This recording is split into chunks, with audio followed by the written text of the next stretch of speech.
একটা সময় ছিল যখন মুখে শুধু ফেয়ার অ্যান্ড লাভলি ইউজ করতাম।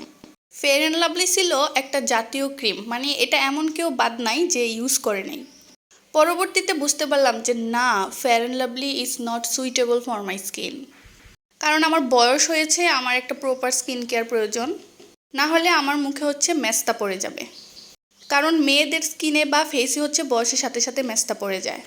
দেন হচ্ছে আমি একদম বেসিক স্কিন কেয়ারটা করি, সেটা হচ্ছে ডাবল ক্লিনজিংয়ের জন্য micellar water, face wash and হচ্ছে ময়শ্চারাইজার ইউজ করি। আর দিনের বেলায় তো মাস্ট আমি সানস্ক্রিন ইউজ করি, যদিও দিনের বেলায় ময়শ্চারাইজার ইউজ করা হয় না। দিনের বেলায় হচ্ছে সানস্ক্রিন ইউজ করি, আর রাতের বেলা হচ্ছে ময়শ্চারাইজার ইউজ করি।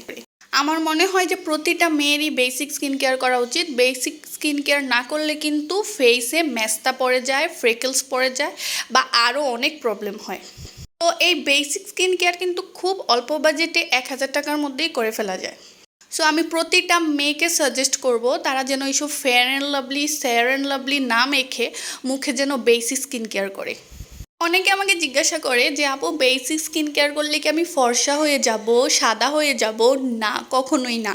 বেসিক স্কিন কেয়ার মানে যে আপনাকে দবদবে সাদা বানিয়ে দেবে, বিষয়টা এমন না। স্কিন কেয়ার মানে হচ্ছে আপনার স্কিন টোন যেমনই থাকুক না কেন, ফর্সা হোক, শ্যামবর্ণ হোক বা কালো হোক, ওই স্কিন টোনটা ঠিক রেখে আপনার মুখে যেন মেস্তা না পড়ে, দাগ না পড়ে এবং পোর্স ক্লক হয়ে যেন ব্রণ না হয় মুখে, সেটাই হচ্ছে স্কিন কেয়ারের মেইন গোল। তো যারা মনে করেন যে স্কিন কেয়ার করলে ফর্সা হয়ে যাবেন, না, কখনোই হবেন না। তো ফর্সা হওয়ার জন্য যদি স্কিন কেয়ার করেন তাহলে সেটা একেবারেই রং।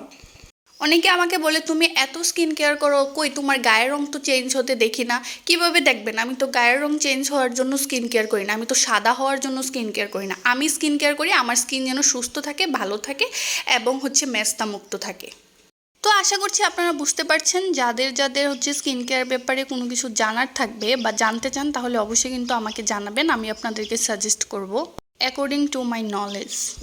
তো এই যে দেখতে পাচ্ছেন কাশফুল, এই কাশফুলগুলো আমার এত বেশি ভালো লাগতেছিল তাই আপনাদের সাথে শেয়ার করে দিলাম। আর অনেক মেয়ে তো কাশফুল দেখলে পাগলই হয়ে যায় কাশফুলের কাছে গিয়ে পিক তোলার জন্য।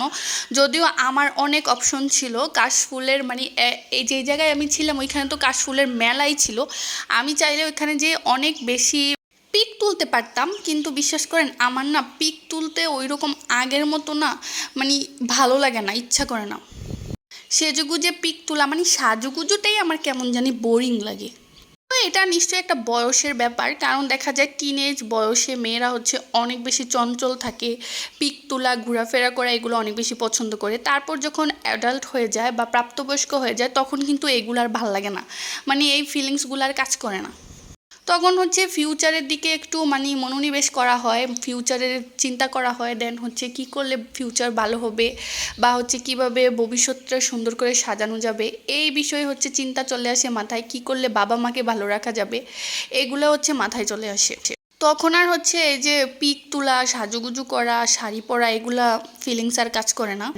তো টিনেজ বয়স পার করার পরও যারা সাজুগুজুতে পাগল থাকে, সাজুগুজু করার জন্য, ঘোরাফেরা করার জন্য, তো তাদেরকে বলতে হবে যে তাদের সেই লেভেলের ধৈর্য আছে।